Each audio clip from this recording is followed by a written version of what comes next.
সনাতন ধর্মাবলম্বীদের সবচেয়ে বড় উৎসব দুর্গাপূজার দ্বিতীয় দিন মহাসপ্তমী আজ সকাল থেকে ভক্তরা আসছেন মন্দিরে। এবার জেলায় ৭৮১টি মণ্ডপে উদযাপিত হচ্ছে দুর্গাপূজা। শহরের দুর্গাবাড়ি মন্দির থেকে সরাসরি যুক্ত হচ্ছেন প্রতিনিধি আসাদুজ্জামান সুমন। সুমন, আজ মহাসপ্তমীতে কেমন দেখছেন আয়োজন? মন্দিরে আছেন আপনি, কি অবস্থা জানাবেন?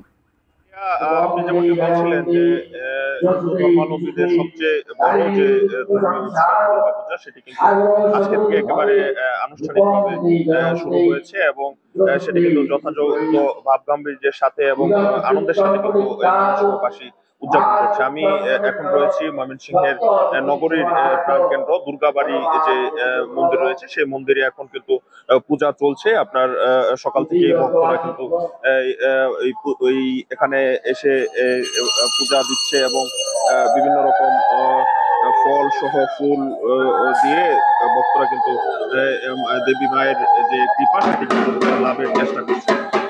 সব মিলিয়ে কিন্তু দুর্গাপূজার যে মূল আচার সেটি কিন্তু এই সপ্তমীতে শুরু হয়। এদিন সকালে নবপত্রিকা স্নান করা হয়। ৯টি গাছের শাখা একত্রে বেঁধে গঙ্গা বা পুকুরে স্নান করিয়ে মণ্ডপে আনা হয়। নবপত্রিকাকে দেবীর প্রতীক হিসাবে পূজা করা হয়, যাকে অনেকে কলাব্য বলেন। সপ্তমীতেই দেবীর প্রাণ প্রতিষ্ঠা ও পূজা সম্পন্ন হয়। এর মাধ্যমে দেবীর মর্তে আগমন অর্থাৎ পৃথিবীতে আগমন এবং অশুভ শক্তির বিনাশ এর প্রতীক প্রকাশ পায়।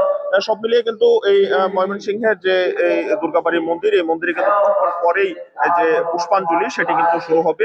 আমরা দেখছি যে এই ভক্তরা কিন্তু এই মন্দির প্রাঙ্গণে আসা শুরু করেছে। তো সাজিয়া, ময়মনসিংহ থেকে এই ছিল আমার কাছে এই মহাসপ্তমীর সবশেষ খবরাখবর।